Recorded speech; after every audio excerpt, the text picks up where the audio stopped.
Très chers amis francophones, amateurs de thé, que vous soyez en France, en Suisse, en Belgique, au Québec, à Hong Kong, bien partout dans le monde, bienvenue à cette nouvelle leçon, la seconde leçon sur les théières d'I Ching.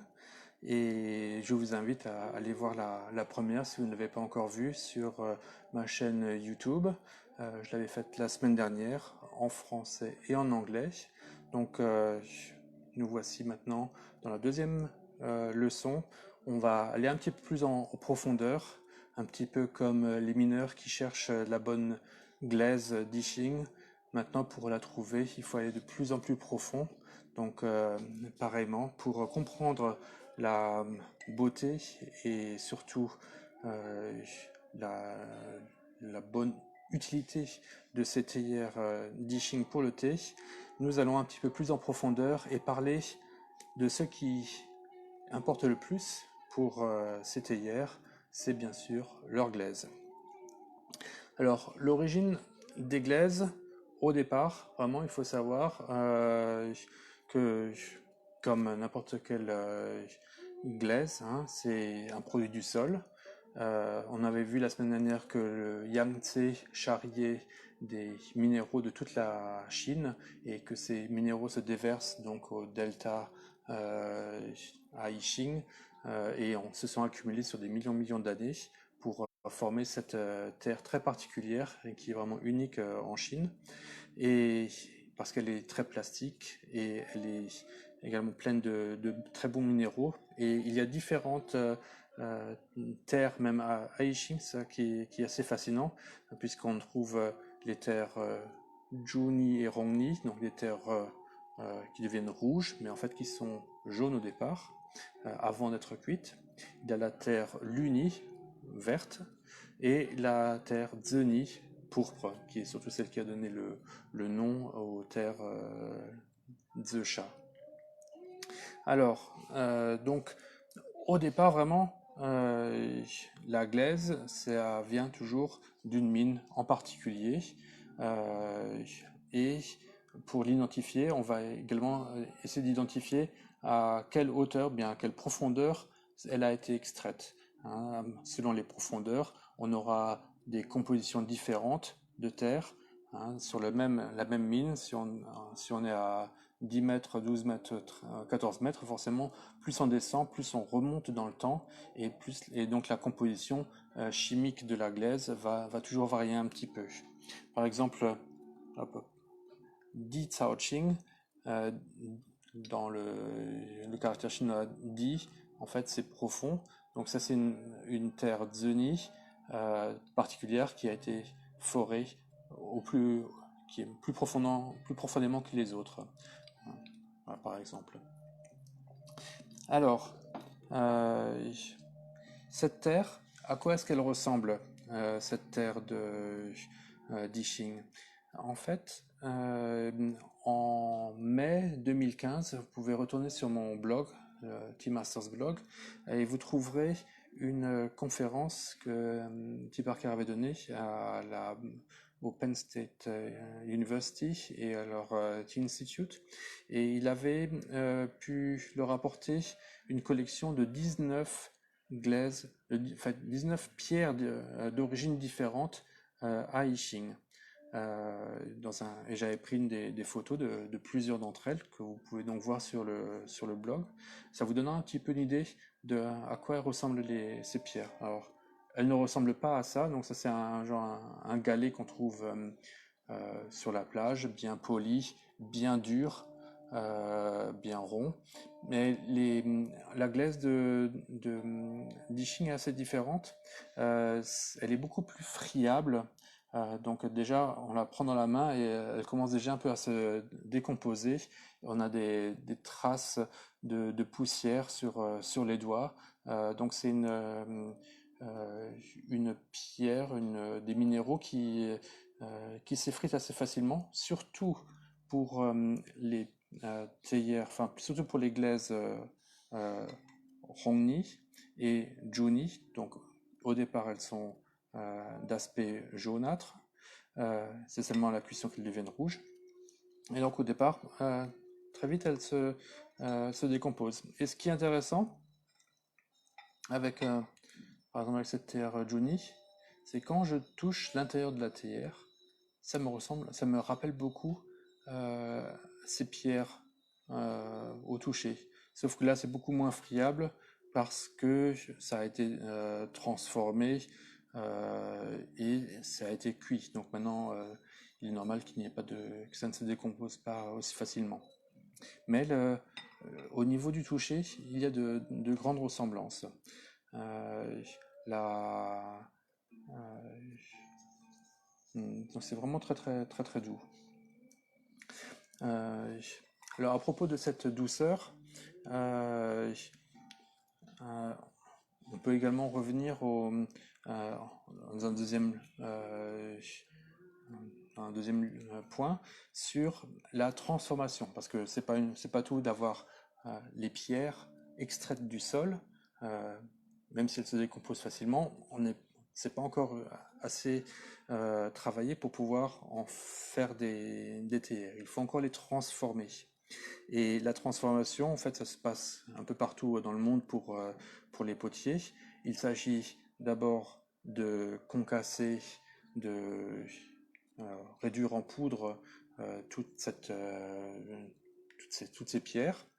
Donc c'est assez facile à etching puisqu'elles sont assez friables. Ensuite, on rajoute de l'eau et avec le temps, certaines impuretés plus lourdes vont descendre. Euh, on va traditionnellement également mettre cette glaise à sécher au soleil. Elle aura également l'impact du vent, l'impact du gel, et le vent, le soleil vont également tuer par exemple toutes les matières végétales organiques qui pourraient être contenues dans ces pierres, enfin dans cette terre. Donc traditionnellement, ce travail de la terre, en chinois on appelle ça Yangtu, c'est l'éducation même de la terre, hein. C'est le même mot que pour éduquer un enfant. Donc cet affinage de la glaise se fait sur des dizaines d'années.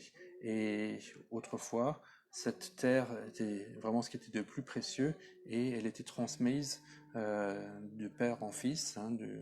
Donc c'était vraiment intéressant d'avoir en tant que potier, d'avoir un père ou un grand-père potier, parce que eux avaient commencé le boulot, avaient commencé à affiner de la terre, et chacun euh, affinerait sa propre terre pour les générations suivantes.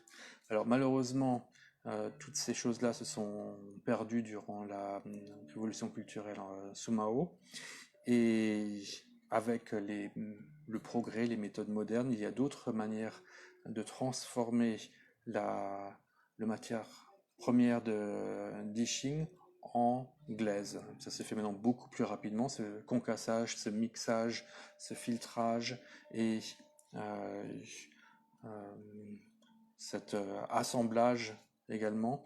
En l'espace de quelques heures, on peut passer de la matière brute à une glaise prête à l'emploi. Alors forcément, l'avantage est dans la vitesse. L'inconvénient, c'est qu'on n'a pas la même finesse que dans le passé, c'est- où c'était fait de manière plus manuelle et plus lente. Et ça, je le remarque avec d'anciennes théières que j'ai pu collectionner, des théières de la dynastie Qing qui ont plus de 100 ans. Et quand je les touche à l'intérieur, ou bien même sur leur surface externe, qui est assez similaire, je remarque qu'elles sont très très fines, très très douces au toucher, bien plus que les théières modernes euh, qui ont été sujettes à un processus de fabrication plus industriel, plus rapide.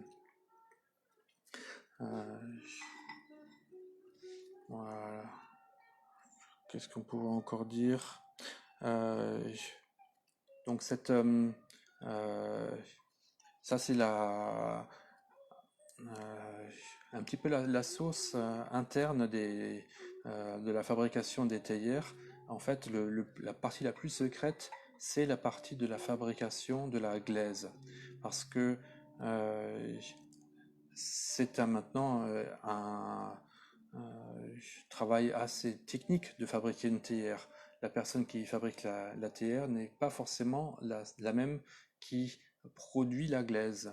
Euh, on, Souvent à Ishing, on dit que celui qui s'enrichit, c'est pas tellement celui qui fait la théière, c'est plutôt celui qui fait la glaise. Et arriver à faire une bonne glaise, euh, c'est un petit peu ça vraiment le secret des théières. Et malheureusement, ou bien un petit peu normalement, euh, comme c'est tellement important, ça demande un tel savoir-faire, c'est un savoir-faire qui ne circule pas tellement, hein. Donc on trouve des vidéos maintenant de comment la TR est faite, mais on voit beaucoup moins comment en amont la glaise elle a été faite. Donc il y a la manière la plus traditionnelle que je vous ai exposée de prendre le minerai dans la terre à une certaine mine, à un certain niveau, et ensuite de la préparer, ou bien de manière traditionnelle, ou bien de manière plus moderne. Mais ensuite, il y a encore d'autres steps, d'autres process, par exemple celui de l'assemblage, celui de mélanger plusieurs glaises, hein, parce que peut-être telle glaise est un petit peu, manque un peu de souplesse, une autre est un petit peu trop molle. Hop, on peut mélanger les deux pour un petit peu compenser les faiblesses d'une avec les qualités de l'autre, ou bien pour arriver à donner une particularité, comme en mélangeant un peu de douani avec de la dzeni, donc une douani qui a une couleur très jaune et claire, avec une dzeni qui est pourpre foncé. Les deux ensemble vont donner un mélange avec des grandes variations de couleurs qui peuvent être intéressantes et jolies pour d'un point de vue esthétique. Ou bien pour rallonger, comme un petit peu le chef qui rallonge une sauce en, en rajoutant ses produits à lui, le préparateur de la glaise va rajouter d'autres matériaux qui ne sont pas forcément dishing, mais qui coûtent moins cher et qui peuvent faire du bon boulot, ou bien parfois c'est pour changer un petit peu la couleur de manière artificielle. Alors il y a un peu toujours les bons ajouts, les mauvais ajouts, hein. Ça c'est les bons chasseurs, les mauvais chasseurs. Ça dépend toujours euh, un peu de quel point de vue on se situe, et il y a toujours des trade-offs à faire entre les deux. Mais ça c'est la partie très très secrète, la partie qu'on ne peut pas voir, mais qui, il faut savoir, existe. Et il est la seule manière un petit peu de tomber dans ces pièges de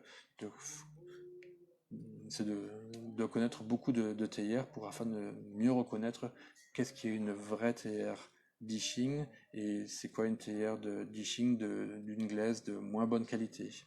Alors en regardant les livres que je vous avais présentés dans ma première vidéo, notamment ceux du musée du Palais National, on a des bons exemples de théières d'Ishing collectionnés par les empereurs. Donc là, forcément, on peut se dire que si l'empereur avait cette théière, c'est qu'il était assez content de sa qualité et que il était et que les gens qui l'ont faite pensaient aussi que c'était une théière qui était digne de l'empereur. Donc on n'allait pas lui donner n'importe quelle théière pour faire son thé.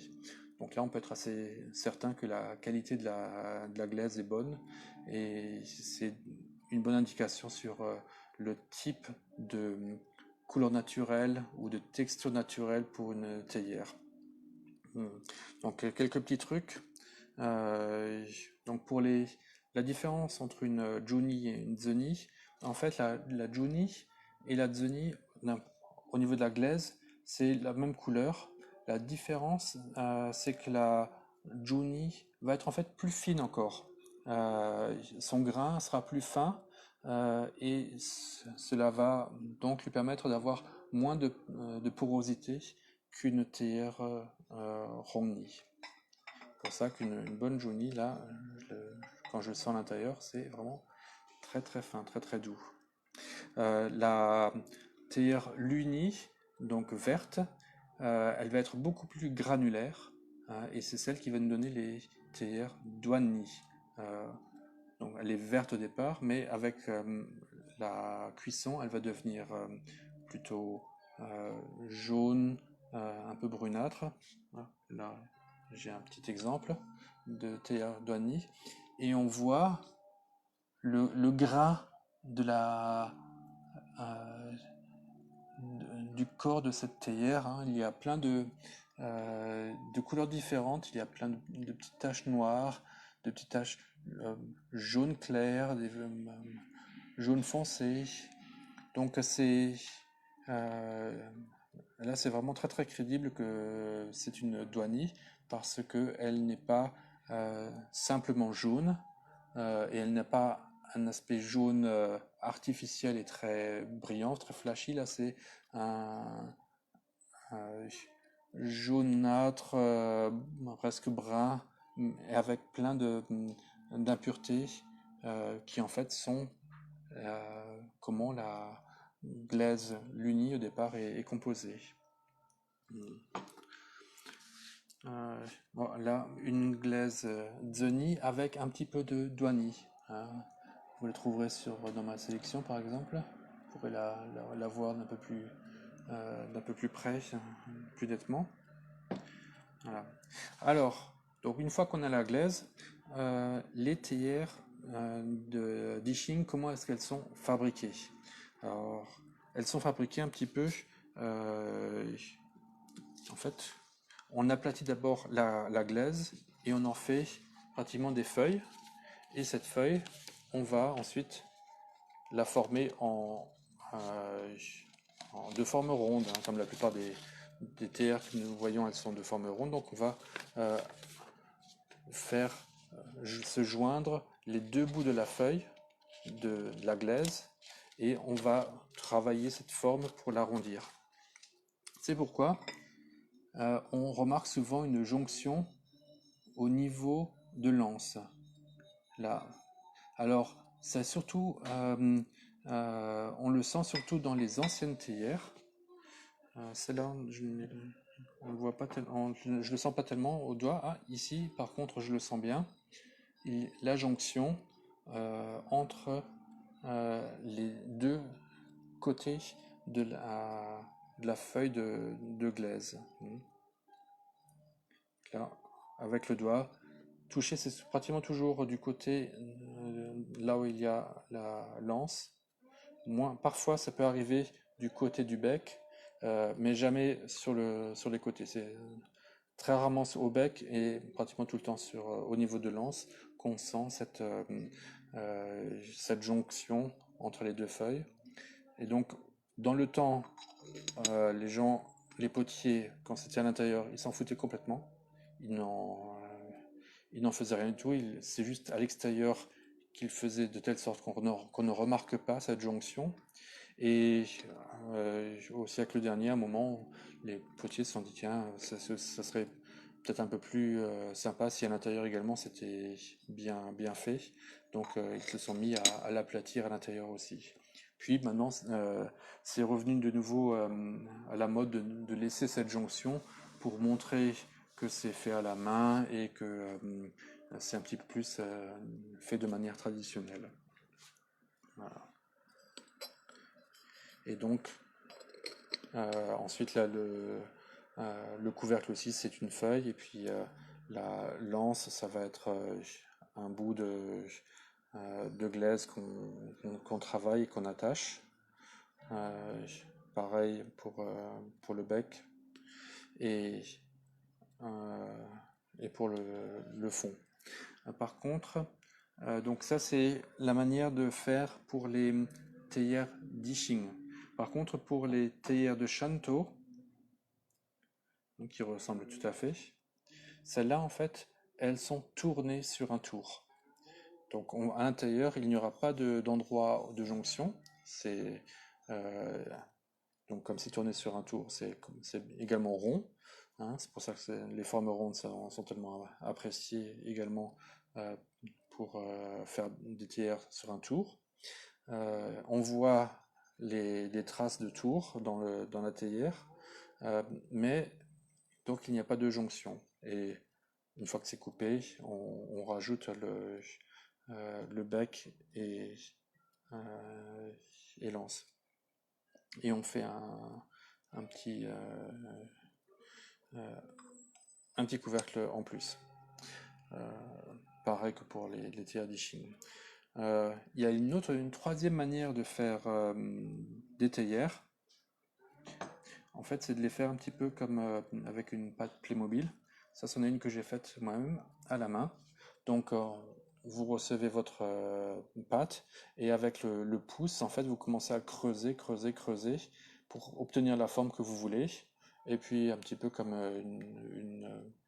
euh, pâte, pâte à modeler.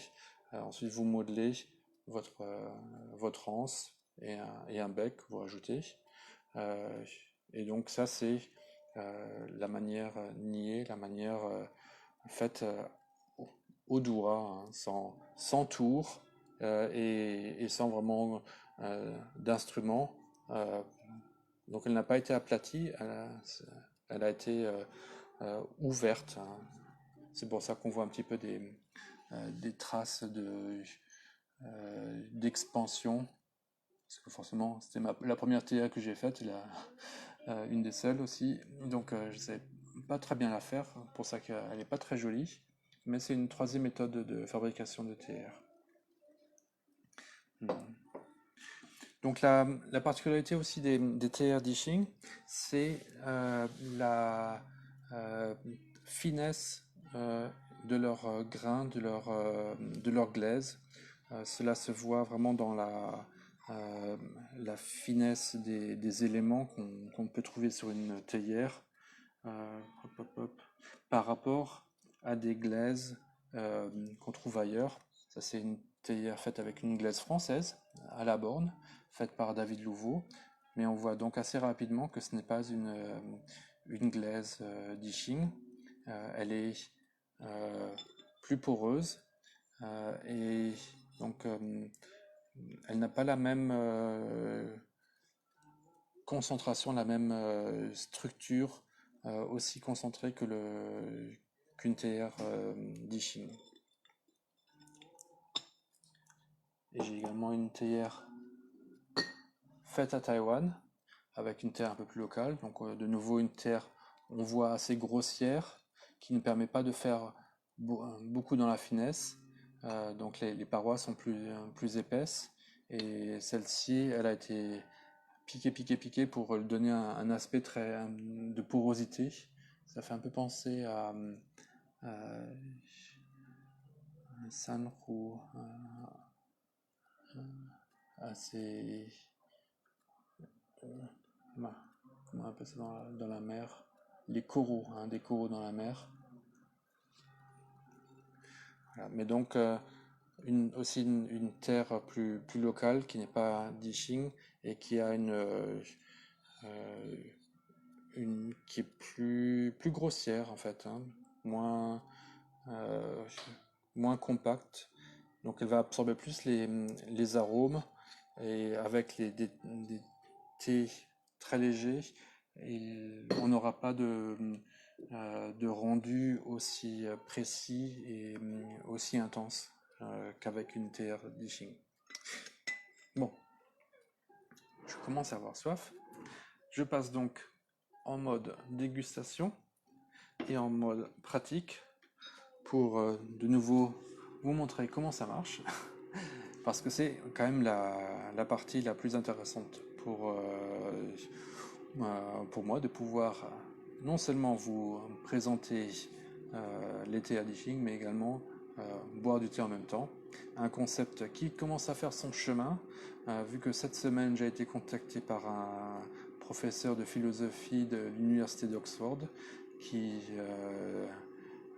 peut-être a été inspiré par mes classes, mais en tout cas s'est dit qu'il aimerait aussi faire des cours et correspondre avec ses étudiants en buvant du thé en même temps. Donc peut-être que c'est le futur de notre enseignement à distance, de pouvoir enseigner et boire du thé en même temps.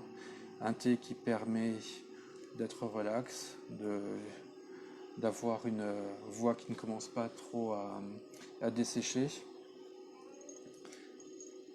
Et en même temps, on fait quelque chose qui nous donne du plaisir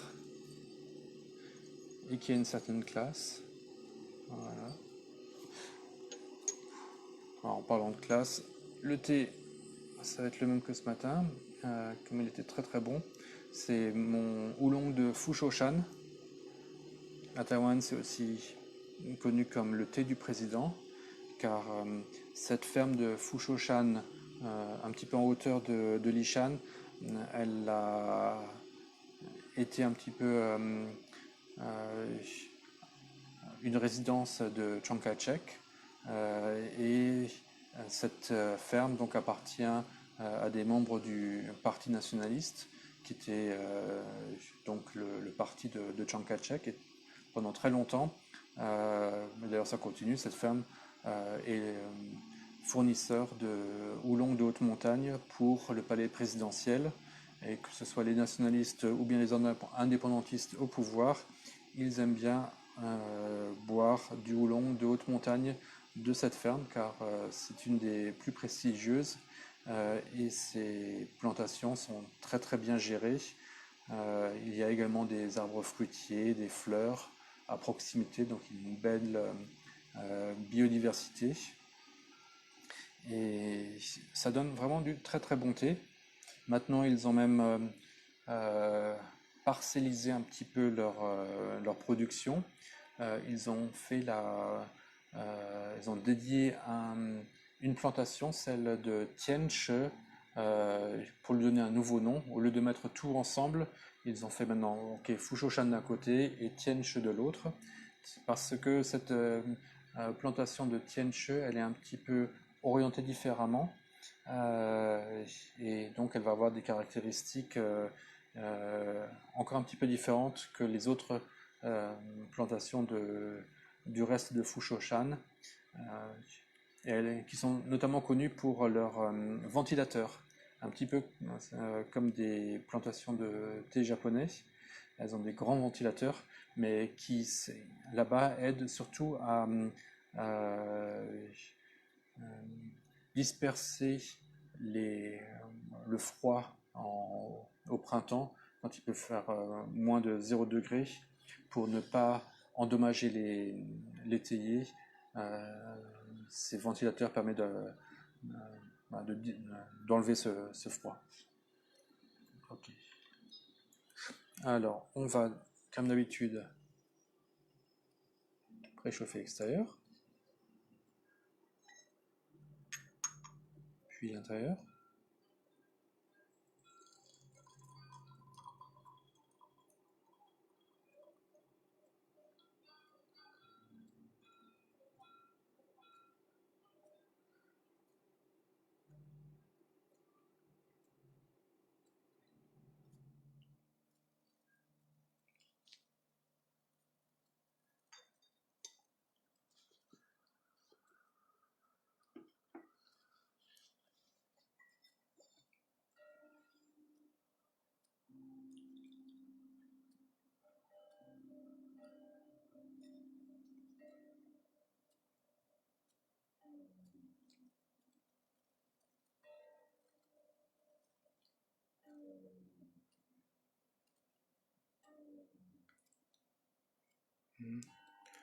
Vous vous rappelez comment tenir une théière? Je vous avais montré un petit peu la semaine dernière.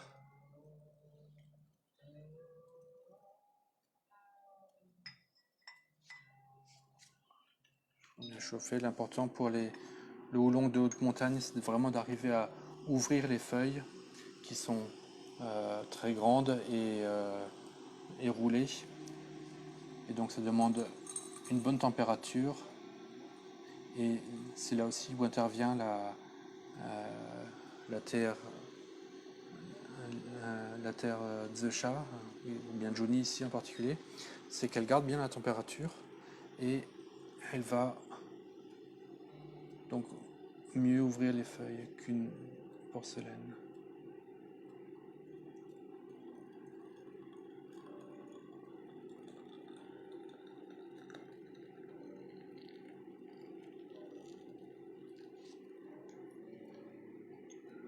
Alors, autrefois, pour un thé torréfié, je ne verse pas d'eau sur la théière, mais pour un oolong de haute montagne qui n'est pas torréfié, je vais le faire afin d'augmenter encore cette température et de sortir des arômes encore plus fins, encore plus puissants.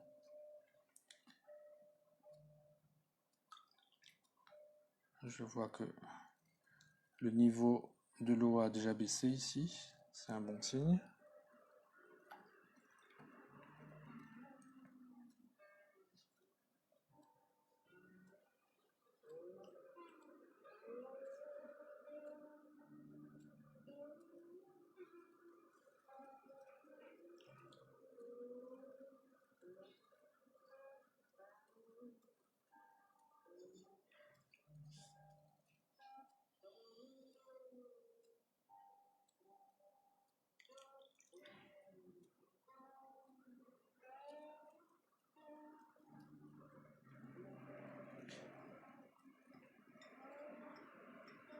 Ah, donc vous vous rappelez, avec ces deux doigts-là et celui-là pour faire le support, et l'index va simplement être sur le bouton.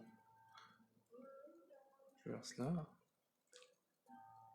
Superbe la couleur.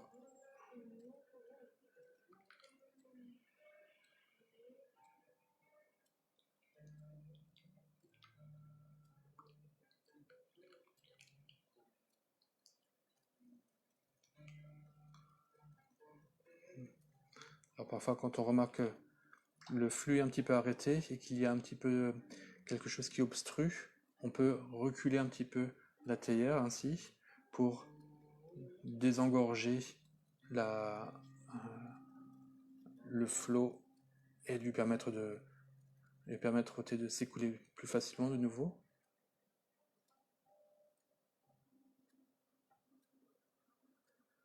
Voilà. Très bien. Très jolie couleur. Je vous laisse admirer. I see Oula is online. Hein. Hello Oula.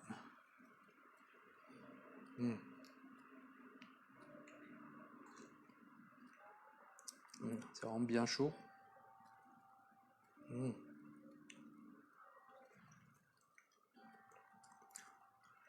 Et toute la finesse est là.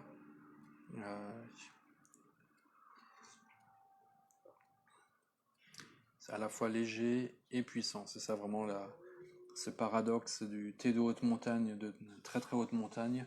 C'est que plus on va haut, plus on dépasse les 2000 mètres d'altitude, plus on va vers des arômes évanescents, fleuris, insaisissables, et plus le goût va être léger également, mais avec une plus vive impression d'énergie encore en bouche. C'est le paradoxe du très haut, du oolong de très haute montagne. C'est à la fois il y en a moins, mais c'est plus. Hmm, c'est plus doux, mais plus fort en même temps. C'est vraiment un concept un peu difficile à expliquer, mais si vous me suivez, c'est que probablement vous avez déjà essayé, et si vous ne l'avez pas encore essayé, il faut le faire, parce que c'est vraiment un des grands plaisirs de ces thés de Taïwan, c'est ces oolongs de très haute montagne, plus de 2000 mètres, et toute la pureté de cette plantation est bien exprimée maintenant dans ces coupes, et ça c'est aussi grâce à la théière Juni, qui a bien ouvert les feuilles, elles sont bien ouvertes là. Pourtant, elles prennent à peine la moitié de la théière, je ne sais pas si vous voyez. Mais elles ont, mais ça bouge pas, c'est vraiment bien, elles sont bien ouvertes dans tous les sens. Donc pour ce type de thé, une théière Juni, c'est un très très bon complément. Hmm. Alors, oui, un petit peu la remarque que je faisais déjà ce matin en anglais, c'est donc la difficulté euh, de bien connaître la glaise. Hein, même le potier qui fait la théière aura du mal. Très souvent, il ne connaît pas les origines exactes de sa glaise, la composition exacte. Donc, si même lui a des problèmes, pour nous, c'est encore un plus grand problème. Donc, nous, ce qu'on connaît, c'est quelques mots, hein. Zesha, Duani, Hongni, Juni. Mais derrière ces quatre grandes catégories, il y a pratiquement pour chaque potier, pour chaque faiseur de glaise, autant de glaises différentes, hein. Chaque glaise est différente. Même mes Juni, je n'ai pas deux qui sont exactement les mêmes. Un, parce que forcément, quand on la prend à 2 mètres, 3 mètres, 4 mètres, sa composition va être un peu différente. Mais même si c'est prise dans la même mine, mais même dans euh, euh, même un même potier, en fait, mais un faiseur de glaise, il pourra faire des assemblages de glaise un peu différentes. Et chaque préparateur de glaise aura un petit peu son savoir-faire. Et donc sa glaise à lui sera toujours un petit peu différente d'une glaise ailleurs, hein. Donc ça c'est également un des grands challenge pour comprendre les théières, c'est que contrairement à des voitures faites en ligne, qui sont vraiment toutes les mêmes l'une après les autres, les, euh, les théières en fait c'est beaucoup plus compliqué à comprendre, même c'est presque plus compliqué qu'un houlong. Le houlong, okay, euh, un batch ça va être une manière, c'est un thé, mais pratiquement pour les théières, il faut voir que une fois qu'on a fait un batch de glaise, il va être forcément un peu différent du batch suivant, euh, parce que on va forer un peu plus à droite, un peu plus à gauche, un peu plus bas, et la manière de préparer cette glaise euh, plus rapidement, bien avec tel instrument ou tel autre, aura une influence sur sa qualité, sur sa plasticité, sur la porosité. Et là, et donc même déjà avant le fait de faire la théière, il y a cette qualité de la glaise qui va vraiment être toujours très variable d'une source à une autre.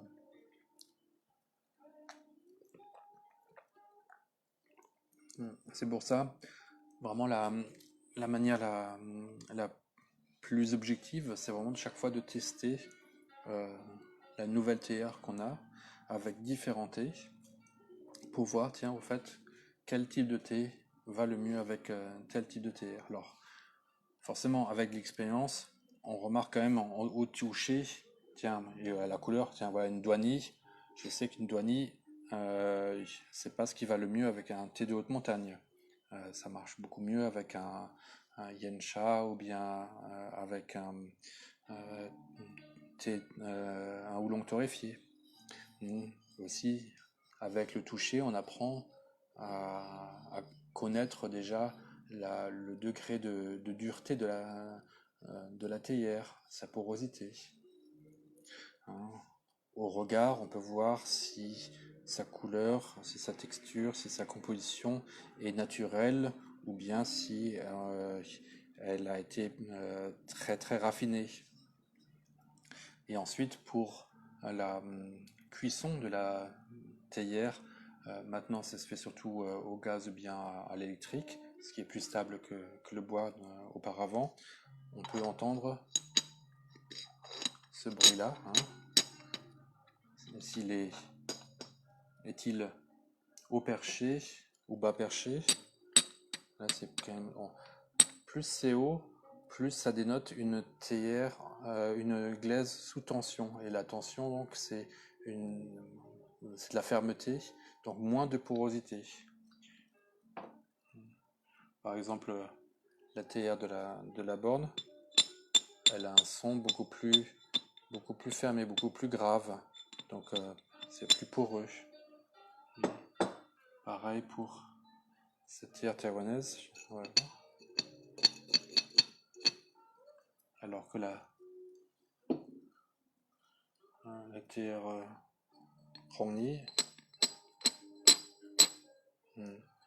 Non. Alors là, je fais ce bruit-là. Faites attention, si vous allez dans un magasin, ne commencez pas à faire ceci de manière trop bruyante et 36 fois, ça a le don d'énerver les vendeurs. Donc il faut apprendre à le faire juste une fois en ouvrant la théière, hein, et en remettant. Donc sinon, les... aussi si vous allez chez un ami qui vous prête sa théière, ne commencez pas à jouer avec son couvercle, il deviendra nerveux et peut-être vous mettra rapidement à la porte.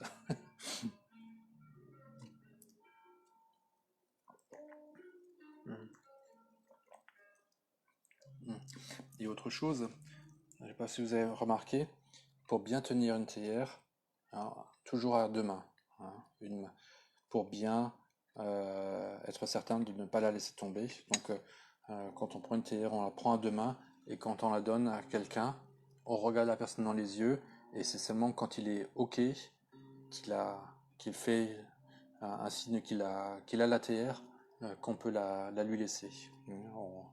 Hop, c'est pas des ballons de rugby, hein. Donc faites attention à la manipulation de théières, euh, que ce soit les vôtres et surtout quand ce sont celles des autres. Hmm.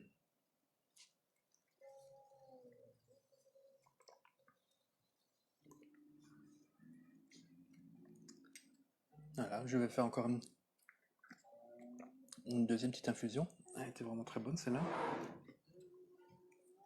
Et j'en profite pour vous remercier pour vos commandes sur t-masters.com, pour les nombreuses personnes qui sont allées sur YouTube pour me suivre. C'est vraiment très sympa. On approche doucement des 1000 followers qui me permettront de faire un jour des lives directement sur YouTube.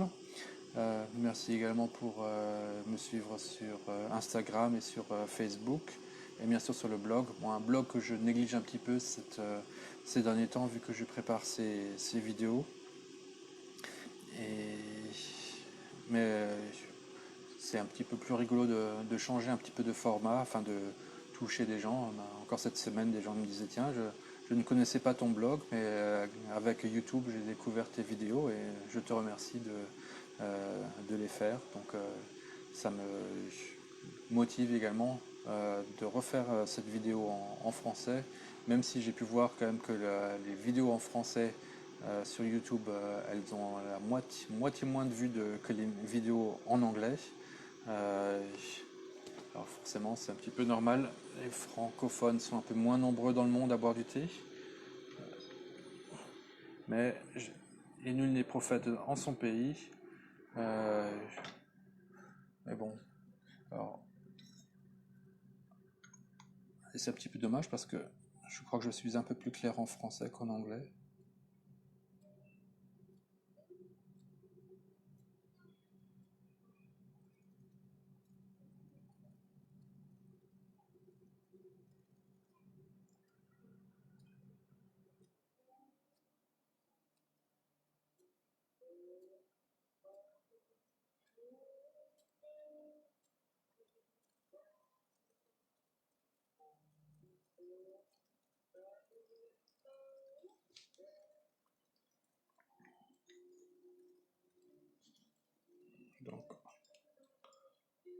mettre de l'eau par-dessus, si on veut.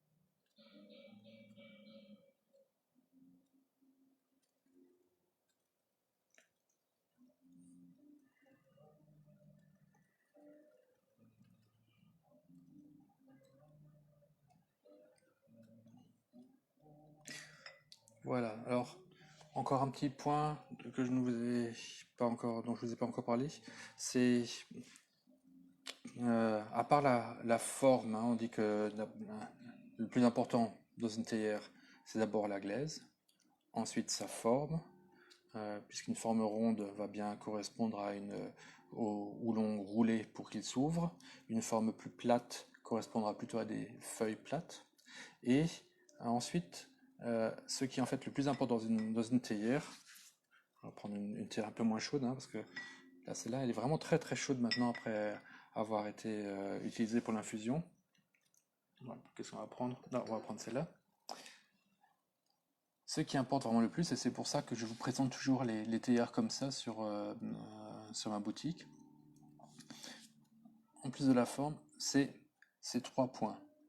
Le bec, le bouton et l'anse. Alors, le bec, euh, et ces 3 points sont importants autant d'un point de vue esthétique que fonctionnel.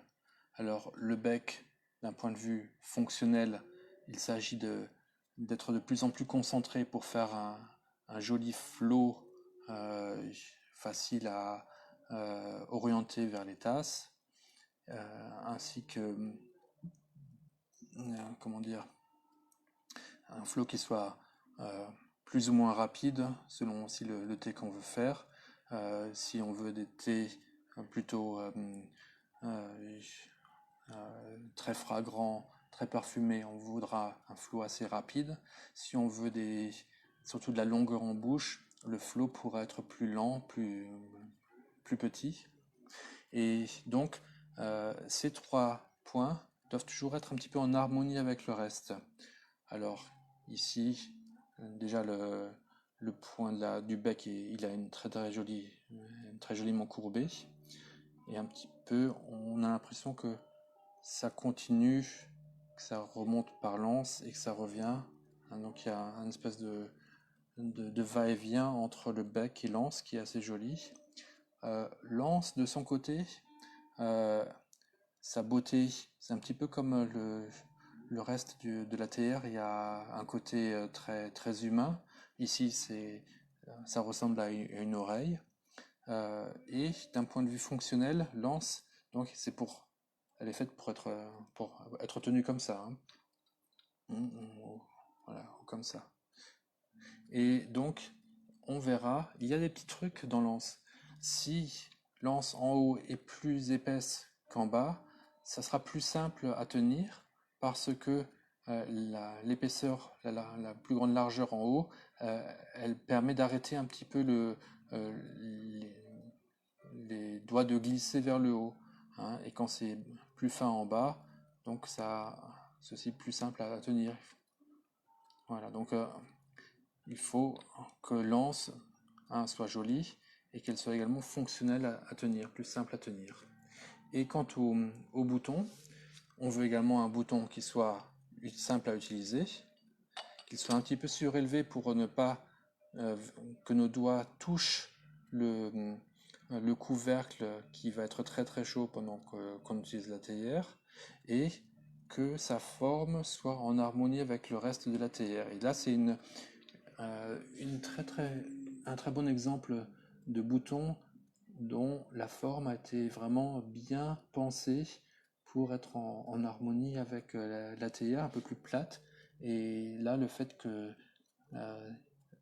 ces boutons sont un petit peu pointus, on fait penser un petit peu à une yourte, hein, ou bien à un clocher d'église orthodoxe presque. Et je trouve que ça va très bien avec le reste de la théière. Euh, donc il y a une harmonie qui se fait euh, entre ces trois points et avec le reste de la théière. Par exemple, ici l'anse qui est également plus large en haut qu'en bas, qui est bien élevée, elle va également bien avec le côté haut de la théière. Pareil avec son bouton plus élevé. Ça va bien ensemble tout ça. Et ma foi, le bec qui est droit, en fait, il est en harmonie avec le reste, hein. S'il avait été très travaillé, très courbé, on- peut-être ça n'irait pas aussi bien. Mais en tout cas là, les trois points vont bien ensemble. Voilà, donc ça c'est d'un point de vue esthétique autant que d'un point de vue pratique, hein. Toujours ce côté très asiatique, très son, hein, les Japonais l'ont repris, c'est la beauté fonctionnelle. Mm.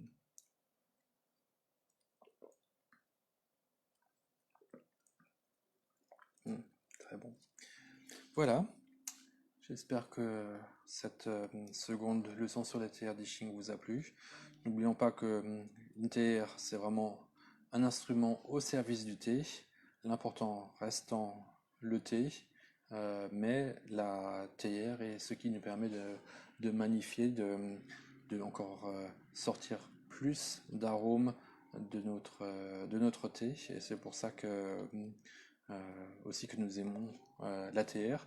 Mais l'important c'est de connaître le thé, savoir ce dont il est capable en porcelaine euh, dans une théière neutre, et ensuite pouvoir mieux apprécier à quel point une théière I Ching arrive à encore améliorer le thé grâce à ses caractéristiques, à sa euh, porosité, à sa dureté, euh, à sa forme, hein, à la façon dont elle retient la chaleur. Voilà. Je vous souhaite encore un bon week-end et puis à la semaine prochaine pour une autre leçon Tea Masters. Salut.